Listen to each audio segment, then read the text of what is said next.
Hello friends, welcome to பிரிசி arts. இன்றைக்கி நம்ம பார்க்க போகிறது வந்து பலாக்கொட்டை வறுவல். இது சாப்பிட்றதுக்கு ஆட்டீரல் மாதிரி இருக்கும். வாங்க எப்படி செய்யலான்னு பார்க்கலாம். இதுக்கு வந்து நம்ம பலாக்கொட்டை எடுத்துருக்கோம். 2 வெங்காயம், பெரிய வெங்காயம் 2 தக்காளி, கருவேப்பிலை தழை எடுத்துருக்கோம். இந்த பலாக்கொட்டையை வந்து இப்படி 4 கட் பண்ணிக்கலாம். 4 கட் பண்ணிவிட்டு இது மேலே இருக்கிற தோலை வந்து நம்ம உரித்து எடுத்துக்கலாம்.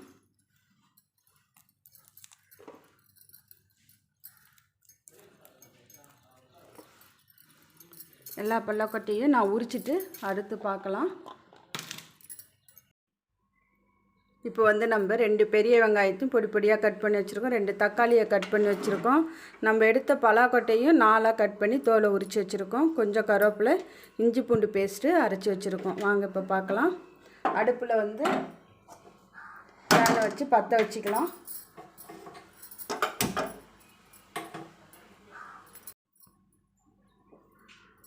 இப்போ வந்து நம்ம இதில் எண்ணெய் ஊற்றிக்கலாம்.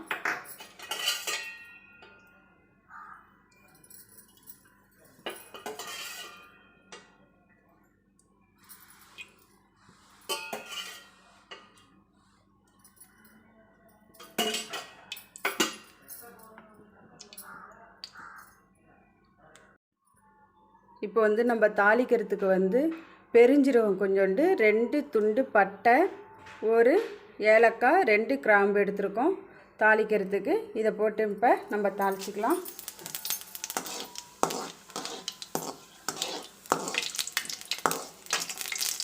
இது தாளித்த உடனே நம்ம கட் பண்ணி வச்சுருக்க 2 சின்ன வெங்காயம், 2 பெரிய வெங்காயத்தை கட் பண்ணதையும் போட்டு இதில் நல்லா வதக்கிக்கலாம்.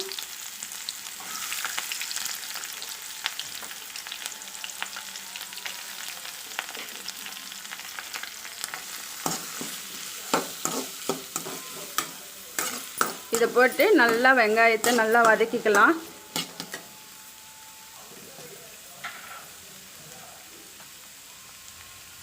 வதக்கிறதுக்கு கொஞ்சோண்டு உப்பு போட்டு வதக்கிக்கலாம்.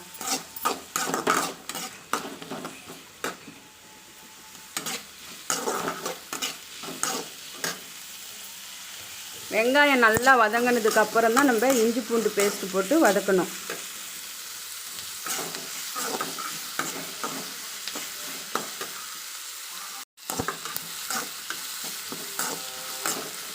வெங்காயம் நல்லா வதக்கிக்கலாம்.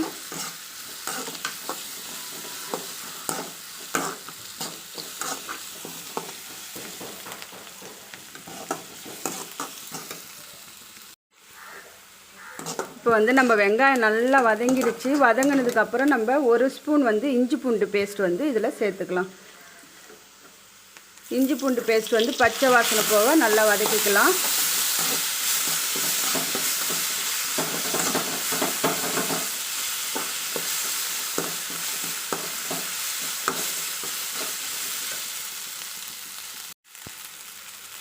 இப்போ வந்து இஞ்சி பூண்டு பேஸ்ட் போட்டு நல்லா வதக்கியாச்சு. இப்போ வந்து நம்ம 2 தக்காளி பழம் வந்து கட் பண்ணி வச்சுருக்கோம். அதை வந்து இதில் சேர்த்துக்கலாம்.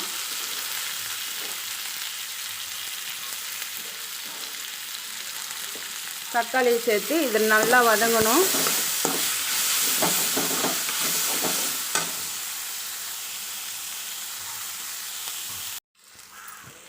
இப்போ வந்து நம்ம தக்காளியை போட்டு நல்லா வதக்கிட்டோம். இப்போ நம்ம கட் பண்ணி வச்சுருக்கிற பலாக்கொட்டை இதில் வந்து சேர்த்துக்கலாம்.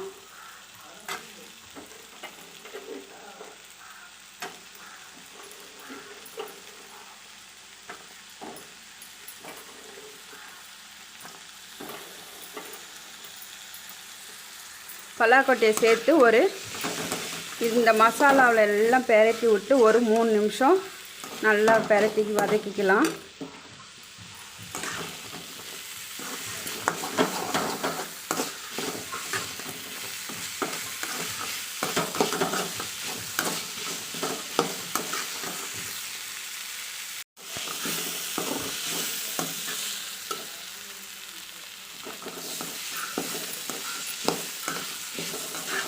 இப்போ வந்து நம்ம பலாக்கொட்டை போட்டு ஒரு 3 நிமிஷம் நல்லா பெரட்டி விட்டாச்சு.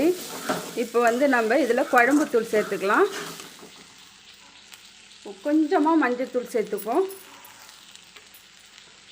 தேவைன்னா கொஞ்சோண்டு கரம் மசாலா, நான் கொஞ்சமாக கரம் மசாலா சேர்த்துக்கிறேன்.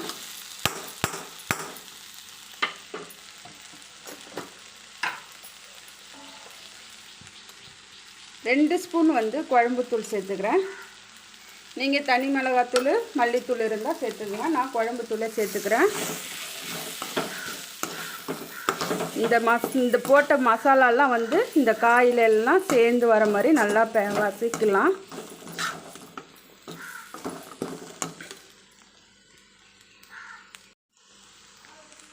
நம்ம இப்போ வந்து மசாலாவெல்லாம் போட்டுட்டு நல்லா வதக்கிக்கிட்டோம்.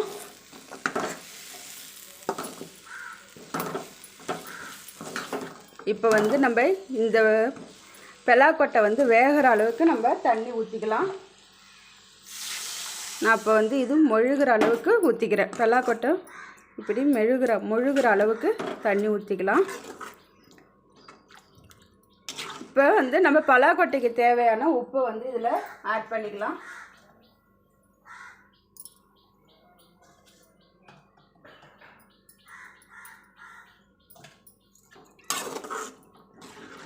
உப்பு ஆட் பண்ணிவிட்டு இதை வந்து இப்போ நம்ம மூடி போட்டு நல்லா வேக வைக்கலாம்.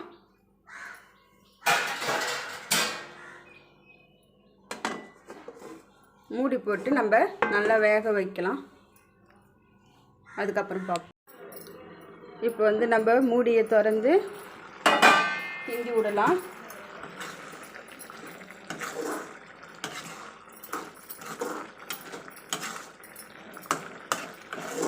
நடுவில் ஓப்பன் பண்ணி கிண்டி விடுங்க. அப்புறம் திரும்ப மூடி இன்னும் கொஞ்சம் சுண்டி வரட்டும். தீயை வந்து கொஞ்சம் சிம்மில் வச்சுக்கிங்க. எண்ணெய் பிரிஞ்சு வர அளவுக்கு சிம்மில் வச்சுட்டு நம்ம மூடி போட்டு வேக வைப்போம். அதுக்கப்புறம் பார்க்கலாம்.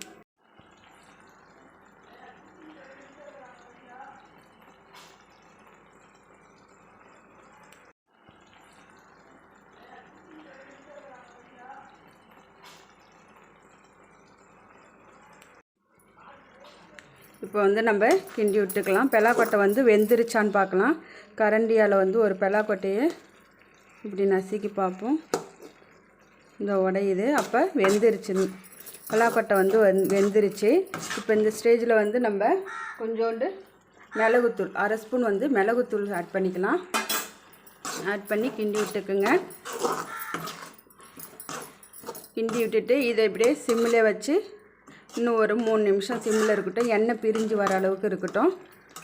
அதுக்கப்புறம் ஆஃப் பண்ணிடலாம். நம்ம பலாக்கொட்டை ரெசிபி ரெடி ஆகிடும். இதை மாதிரி வந்து நீங்களும் ட்ரை பண்ணி பாருங்கள். இப்போ நம்ம பலாக்கொட்டை வறுவல் வந்து ரெடி ஆகிடுச்சு. எண்ணெய் வந்து சைடில் பிரிஞ்சு வந்துடுச்சு. இதை வந்து இப்போ நம்ம ஆஃப் பண்ணிக்கலாம். இந்த ரெசிபியை வந்து நீங்களும் ட்ரை பண்ணி பாருங்கள். என்வி சாப்பிடாதவங்க, வெஜிடேரியன் சாப்பிட்றவங்க இதை ட்ரை பண்ணி பாருங்கள். என்வி மாதிரியே இருக்கும், ஆட்டு ஈரல் மாதிரி இருக்கும் சாப்பிட்றதுக்கு. நம்மளுக்கு பலாக்கொட்டையோட வறுவல் ரெடி ஆகிடுச்சு. இதை நீங்கள் ட்ரை பண்ணி பாருங்கள்.